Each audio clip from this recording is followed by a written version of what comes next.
And we're live in the studios. Thank you so much for joining us today. We have full studios set up. I'm super excited about it. My name is Ife Badajo. If this is the first time that you're meeting me, I am the visionary behind all things Islandpreneur and hail from the beautiful island of Saint Martin. I have to do it that way because, I get excited about my beautiful island. We are here at Focus Forward in the capital, Phillipsburg, in the studios, doing this amazing Islandpreneur news broadcast being brought to you by our wonderful partners so that we can get to you some really important information. Now, we are less than a week out from Islandpreneur Power Fest. That's right, women supporting women, and it is going to be amazing. Now, let me tell you, I'm going to talk a little bit about the challenges of this whole Islandpreneur Power Fest. If I could just have your attention for 2 seconds, and then I'm going to introduce to you my incredible guest. We have had power outages. Mm-hmm. We have had telecommunications challenges. We have had a whole airline, a regional airline going bankrupt, and that meant that some of our attendees are not able to come to the Power Fest. And yet and still, all of that gives me the incredible signs that this is going to be the best one yet. We make 5, and the team has been committed and still is committed to ensuring that you are empowered and equipped to get global access. That is the theme for this year, global access granted. And so we have the U.S. Consulate General Curacao as our official partner. We've gotten a grant from the U.S. State Department. We have the Ministry of Finance as a partner. We have Telem as a partner to make sure that this is happening. Yes, it's still a limited number of women. It is not for a huge group because you really want to pour into them with our experts that combined have more than 100 years of experience, as they would say in French. And so we have Nick Mulkey from the city of Atlanta. We have Ali Merritt, who's the director of Atlanta Tech Village, the 4th largest tech hub in the United States. We have Dr. Dawn Sizemore from the Russell Innovation Center for Entrepreneurs, the largest incubator for Black businesses. And we have Allison Eman, the director, CEO of Venture Atlanta, one of the largest venture accelerator programs and companies in the Southeast. And they've done more than $7.45 billion in getting money into the hands of entrepreneurs. And that is still outside of having Leslie Samuel, our super international acclaimed online business coach that will be your host for those 3 days, and local talent, local entrepreneurs that are also going to be in the room sharing their knowledge. I'm super excited about this. We are uniting the US and the Caribbean in a way that has never been done before. I love that, right? I love a good never been done before.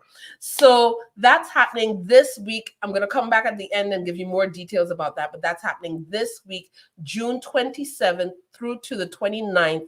We have incredible people doing that. Now, for the moment that you have been waiting for,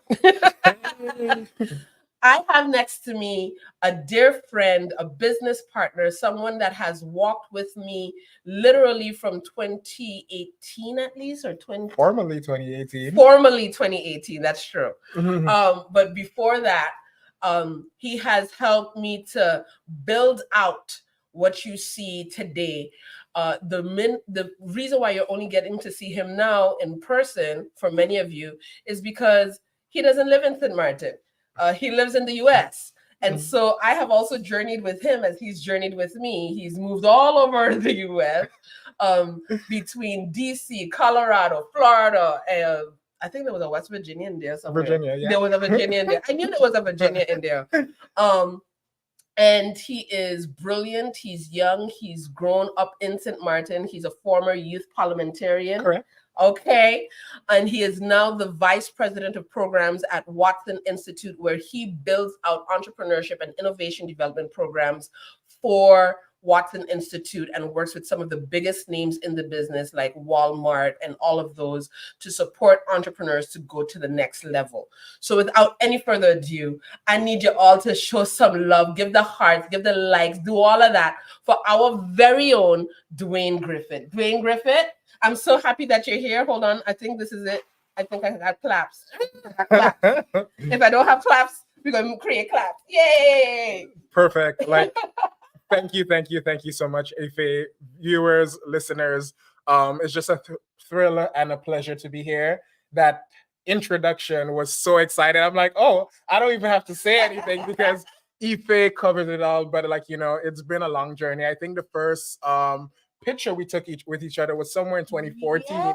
When you were a youth parliamentarian. I was a youth parliamentarian. I was doing the National Development Plan, and we met up by Okama up there. And that's when we first really got intertwining with each other. I think I hosted the first meeting or something like that. Something along the lines of that. Yeah. So we got connected that way. But my journey has been a very long one. But I've just been thrilled to be by your side because the work you're doing here is really, really important to support women, to support entrepreneurs in general, and then island entrepreneurs. So excited to be here.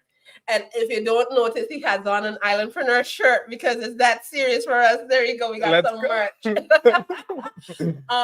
So Dwayne, just let us know a little bit of who you are, a little history, and then we'll dive a little bit deeper into what you're doing now and where you see the future.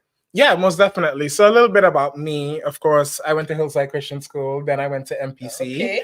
And an interesting part of my journey, which I didn't really dive into I graduated TKL. Yes. And in my final year of HAVO, I was like, I don't want to go to the Netherlands. I want to go to the US. So in my final year of HAVO, I decided to quit. Oh. Yes. I never knew that. I quit and I decided to do the GED.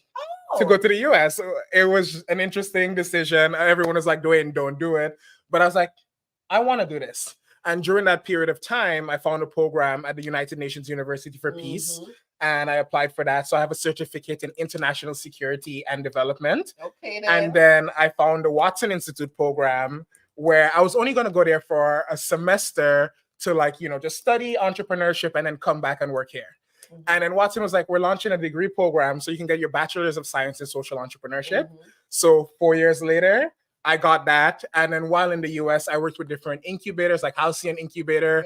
I worked with an accelerator called Quarter Zero Accelerator, where we help high school entrepreneurs launch and scale their businesses. And I did a couple of different things, whether it is corporate social responsibility consulting during my period. And now I found it full circle where I'm back at Watson Institute, program manager, associate director of programs, associate vice president of programs, and now the vice president of programs, where I lead the design and implementation of our programs. And for people to understand the scale, we lead 6 16-week fellowships a year for different corporate foundations like Western Union Foundations, Ford Philanthropy, Truist Foundation, Bank of Montreal, and many different programs. We run that, and we support over 100, almost 200 entrepreneurs annually, which go on to impact thousands more in their projects in their local community. A part that I skip over, which we can spend some time talking about a little bit, is my time in St. Martin. And I think I joined the youth parliament. By a whim, a friend of mine, Muriel Jean-Michel, was like, hey, there's this thing called the youth parliament. You should, join. I joined. I did a speech. I got a position in the first year and worked my way up. And then I did the National Development Plan and really got involved in development. And that's where my passion began. But obviously I wanted to go global, as we're going to talk about here. And definitely. My journey took me to the US to where I am today. Awesome. You said so much right now. So let's go ahead and start with more of your experience here. And actually, let's look at your experience in the US. What do you see as some of the real things that are happening in the US that may be gaps in St. Martin right now from a programming perspective? So from a programming perspective, when we think about entrepreneurs, like at Watson Institute, what we try to do is support entrepreneurs who are in the missing middle. Yes. And what that basically means is that entrepreneurs, there's a lot of early stage programs to support entrepreneurs, and there's a lot of later stage programs to support entrepreneurs. But entrepreneurs who's been around for like a year or two who are stuck, there's not that many opportunities for them. So for us, we are supporting in that frame.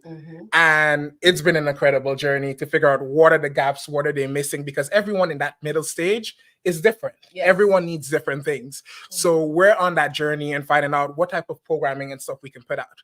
When I look at the Caribbean from a local level, I think in the earlier stages, especially on small island developing states, entrepreneurs tend to merge their businesses with themselves. Yes. So when it comes to finances, they don't pay themselves a salary. Yes. They take the money straight out of the business and pay their bills. And that is a challenge when you want to go global and break into other markets, because one of the things they ask you is what are your financial statements? Or another thing is your go-to market strategy. So who are your customers, or who are the individuals you're working into? On small island developing states, because we're so small, you try to serve everyone. Right? But once you start to go global again, they're like, who's your target audience? What is the customer profile of the individuals you're trying to support? And one more thing I'll point out is traction. So oftentimes entrepreneurs on small islands find it hard to measure their traction, right? Because when things are bad and they need the funds and need up, hustle time. Yep. Hustle, gain a lot of traction. When you're up, you're good, you take it easy again. And it's like, how do we get that consistency across the board? Because when you start to go global, they ask you all these questions in these bigger programs. I'm so happy that you talked about that, because to your point, in the early stages, you're seeing yourself as the business versus seeing yourself as a business owner that's building a business and then building the systems within the business.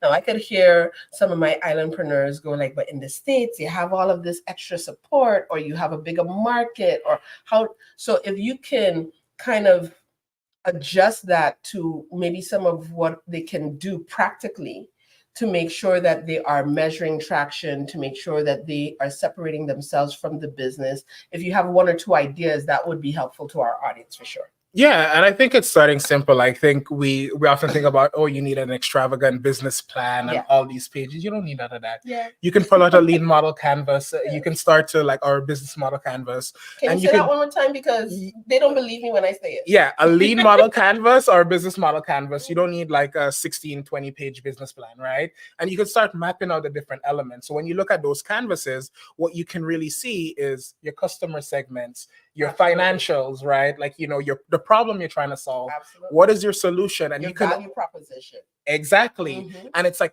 honing into those things and knowing how to communicate your business.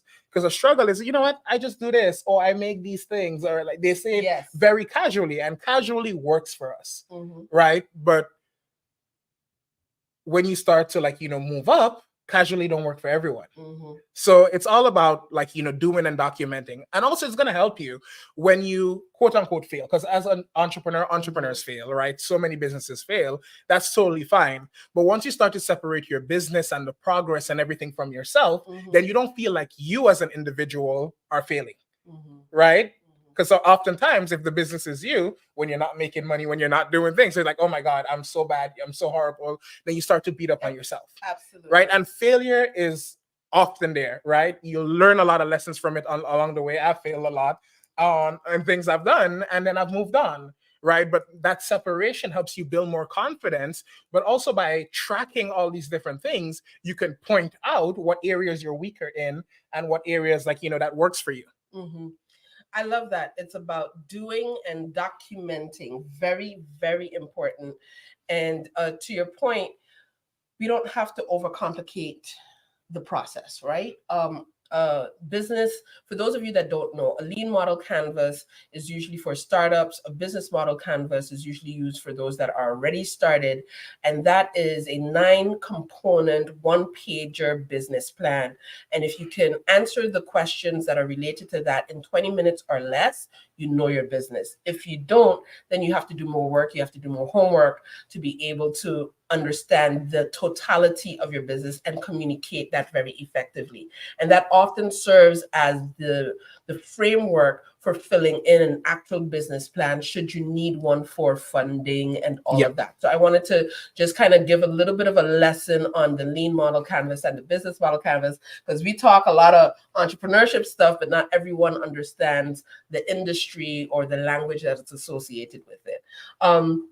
So we are in very interesting times. It is the easiest time on the planet to date to start a business, to go global with your business. In fact, there's now a concept of born global, so that you, before you would start a business, make it local, then you go ahead and expand into a multinational and all of that. But we are in a time where you can start your business today, and the fact that you started it online, it means that you are already global, right? Yep. And in St. Martin's case, if you could sell a product on the other side of the rock, you're already in international waters, right? So with that being said, how important is it to think global and operate on a global level? Yeah, and it depends on, like, you know, the industry you're in, right? Like, you know, so of course there's always, like, you know, global components. And I was on a podcast a couple of weeks ago where we were discussing this whole thing, is that when you look at small island developing states, they're not a lot of resources locally to help these, you know, entrepreneurs. So what we've seen is many of the startups who've scaled, they've gone to the US, they've gone to Europe, they've gone through different accelerator incubator programs abroad, one, to get the funding they need, but to get the resources they need. So to answer your question, it is very important to go global, because as of now, there's a lot of, like, you know, organizations in the Caribbean, whether it's Tech Beach Retreat and all those different, like, you know, places that are doing the things. But, like, you know, from a general scale, majority of entrepreneurs would need to leave to gain that experience and that need. And so I also want to add to that, because I think what we underestimate is, because we're small, our markets are also small. Not the case. And so having small markets and high cost of living, the math is not mathing, right? And so it's very important also to be able to scale your business beyond your local boundaries, so that you have the resources to enjoy life locally. It just, with electricity, food, cost of rent. I think I saw a document that says it's about $3,500 on average for people to live, and the minimum wage is still under $1,000. So how do you live on St. Martin if the average cost of living is $3,500? But you understand what I'm saying? The math is not mathing, according to the young people. So I think also it's important for us more so than in other places, because we need to be able to scale. You've seen all kinds of programs out there, and you are also connected to all kinds of investors. Do people really care about us in the islands, or is it just sun, sea, and beach for them? Like, what's going on? I think there's a lot of, like, you know, it depends on what side of the spectrum you are. Yeah. Right? If you're a heavy investor that just looks at, like, you know, return on investment, then there are always individuals making the case to say, well, the market is not big enough for the return that I want. Right? And especially with the crypto boom, a lot of investors actually lost a lot of money with in the whole, like, you know, crypto scene, and everyone has, like, pivoted to AI. Right? From crypto to AI, you saw the shift really quickly. So you have those individuals who are thinking that way, and then you have, like, the social impact investors who really want to invest in small islands. And I think something that I'm seeing right now is when it comes to, like, even seaweed farming or climate change, all those different things, there is an opportunity there. I had a former classmate who started his own business, and he's into the seaweed farming business right now. And there are investors, there are people out there. So again, it depends on what you are. So when it comes to climate change, when it comes to tourism, like, you know, right now, when it comes to exporting and e-commerce, it's kind of hard because of the routes and trying to figure out that component. But once that is, like, you know, figure out, I think they'll even see a bigger investment here. And so hint, for those of you that are into seaweed, there is something called seaweed farming that is a business, obviously. And I don't know where his friend is, but I know that we're in the Caribbean where we have a lot of seaweed. So just a hint. And I'm happy that you talked also about the climate stuff. I was just in New York, and there's a lot of clean tech, climate tech, things of that nature. And I think there's an opportunity for the islands to be the test place for some of this technology, because some of the technology, they need to test it to make sure that it's working. 100%. And they have raised money to test. They just don't have a location to properly test because the conditions aren't right. Yeah. And so I think those are some opportunities that we can look into. But for the average islandpreneur, and you're hearing, okay, well, of course we have some challenges with e-commerce, but for the women that are going to be there this week, that's June 27th through 29th, we're very happy to have amazing partners in Atlanta who really care about islands, who really care about us, who really care about how we're growing, and who also not only want to help, but they want to learn. They want to understand. They want to better know how we do things, because I think that's the other side of the coin that we always miss. We look outside always for information, but we don't necessarily become a contributor of what we also have learned along the way, right? So Dwayne, what does the future of the islands look like to you? Oh, I know the loaded question. That's a deep one. Yeah, That's a deep one. I And know. like, I think like, the future of the islands is where we as the entrepreneurs, like, go ahead and make that opportunity. Like, for me, we've talked about this and our long-term, like, vision, and it's very in line in wanting to establish a fund to support entrepreneurs on small island developing states. So I think like, the future is bright. And I think, obviously, weather conditions, all those different things, like, play a role in it. But like, it's up to us to like, invest in ourselves and really connect to the global markets, do the networking that is needed so we can establish ourselves to supporting our own companies. And I wanted to touch back on AI, because, AI is taking over the world, has already taken over the world. I think in something like less than 13 months, it became the number one technology. Yeah. And a lot of concern for some of the islands is AI may replace jobs, but I think also AI is a job creator. And so I would love to get your input on how AI can support island development, how AI can support entrepreneurship development. What do you see in that space between AI and islands? Yeah. So another like, loaded question, but I'll start off by saying AI is not going to replace jobs. It's going to replace the people who don't want to learn how to use AI. Come on. Say that again for the people in the back. So it's not only going to replace, it's not going to replace job, but it's going to replace the people who don't want to learn how to use AI. And I think like, we as individuals have a responsibility to learn like, these technologies and then adapt it to our local, like, conditions. So whatever business you're doing, using artificial intelligence can either help you with efficiency, like, help you turn out things like, faster, help you generate ideas.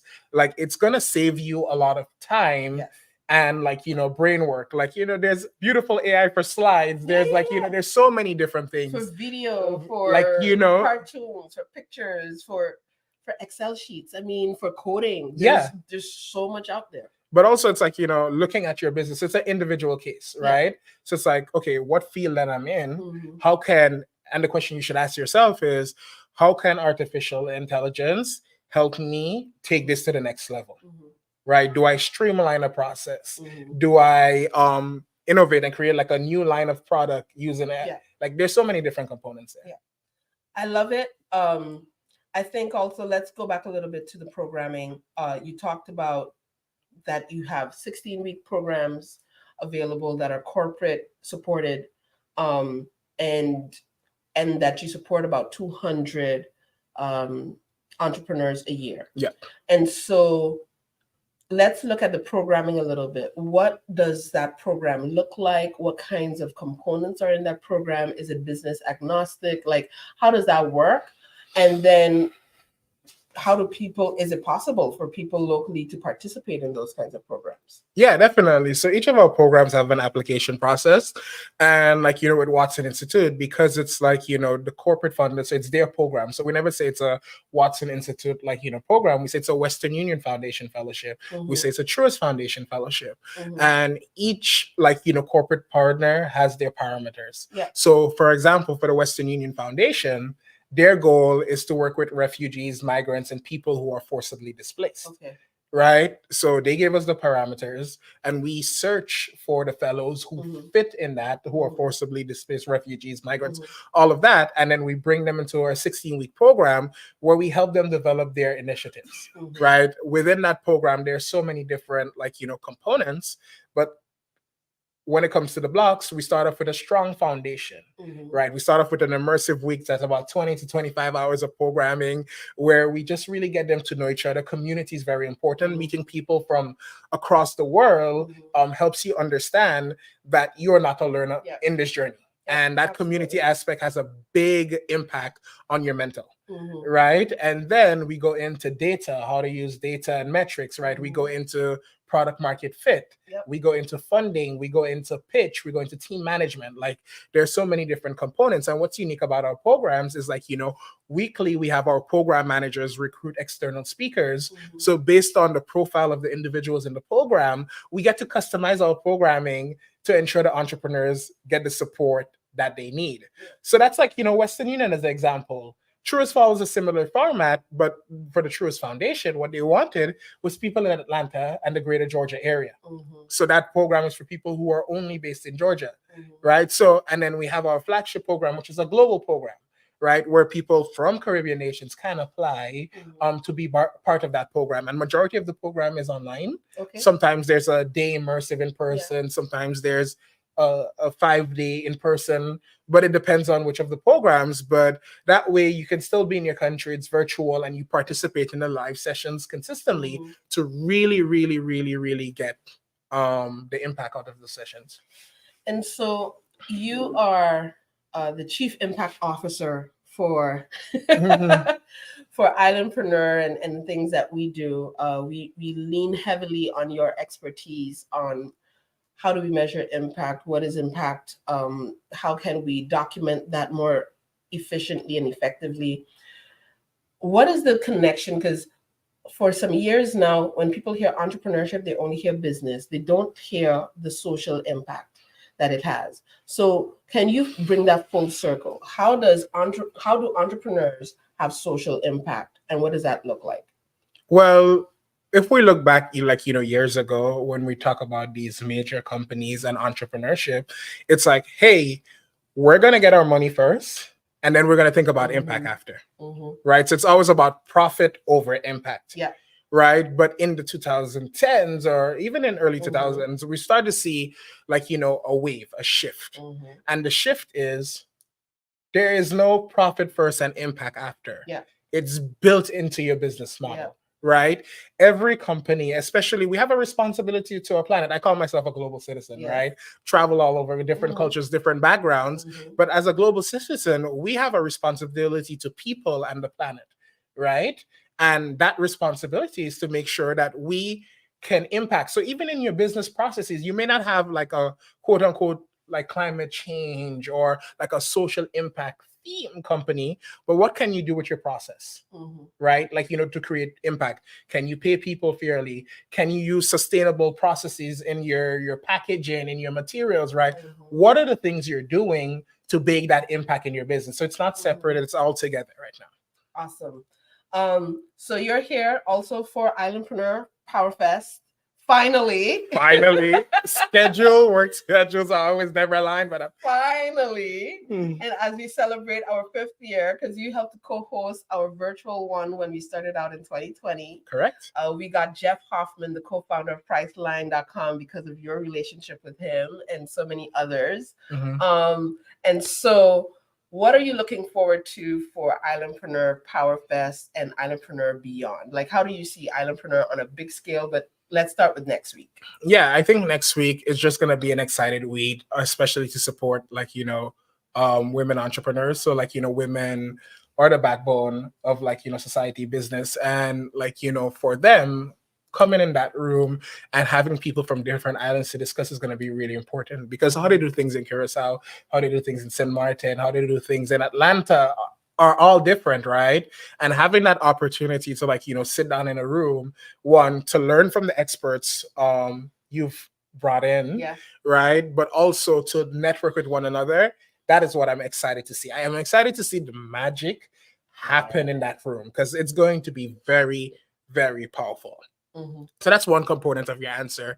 And then, like, beyond the future of Islandpreneur, I think it's just like, for us, like, we've tested a lot of things, right? And the past couple of years have been about testing, whether it is running events, doing other things. And I think for us, it's just shifting that focus on, okay, now we've tested so much. Let's sit down, let's debrief, let's map out our learnings, and let's think about what is the like, revenue generating forward that can have the maximizing impact. I don't want to give too much away now, so I'm not going to talk about it. No, not but too much. I think we're going to just sit down, debrief, and really like, touch on these are the biggest lessons. These are all the entrepreneurs we've worked with, because there's been many programs. Like I remember our first Islandpreneur, 625 registrants from 35 different countries, right? It's come a long way. So there's so many learnings, so many opportunities. And I think it's just for us to sit down and then propose a strategy, public launch later down the line.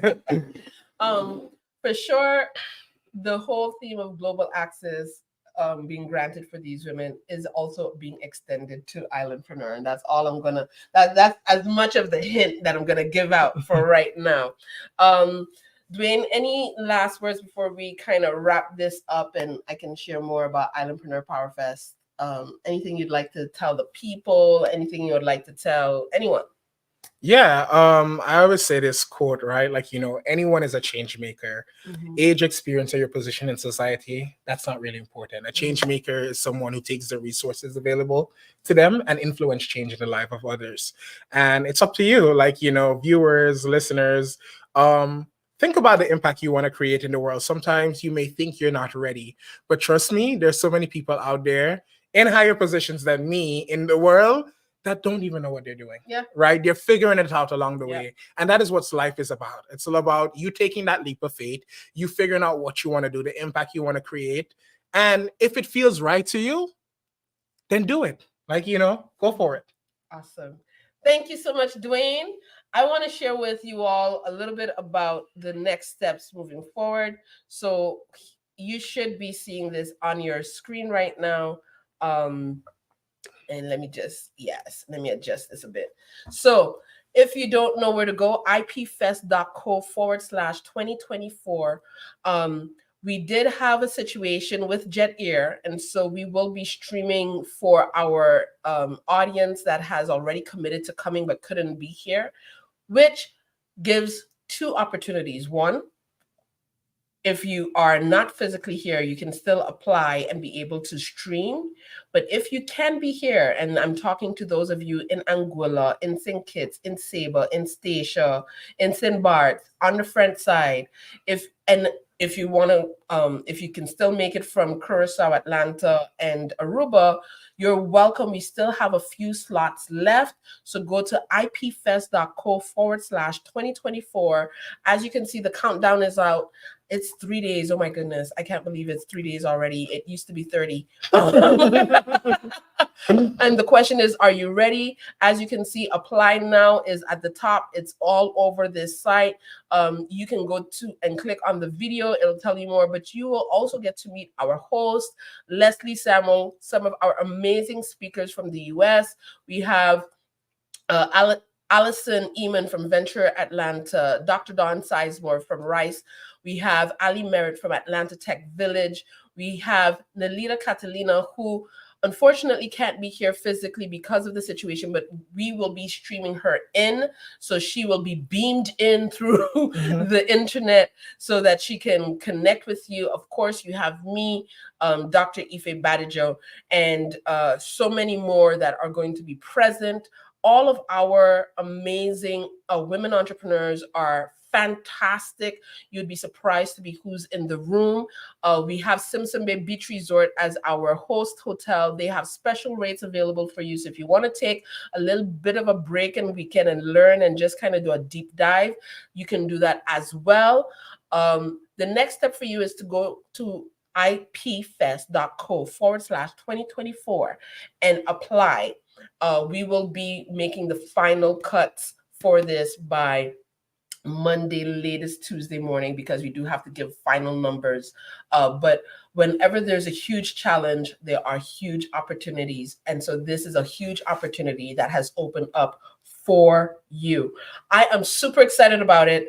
I'm going to be seeing you all very soon. You're going to hear a lot from us in the days to come. The team is ready. We dotting I's, crossing T's. We're making it happen.